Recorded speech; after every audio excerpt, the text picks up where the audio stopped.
If your interior blower only works on full speed, I have the solution for you. 5 to 10 minutes to replace the part. The interior blower control unit on a 2007 Volkswagen Touran costed 20 euros in the local retail store, but you can find it cheaper on the internet. The old one to the left and the new unit to the right. You don't have to remove the glove box compartment. First you just have to remove this shield.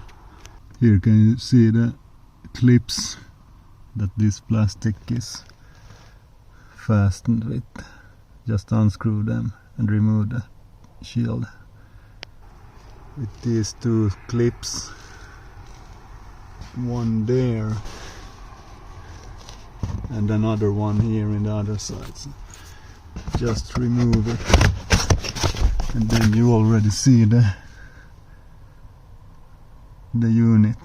Then just unclip and here you have it. Very easy.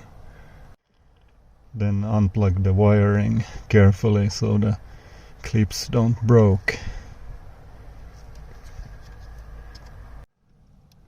Yes, and now it's removed.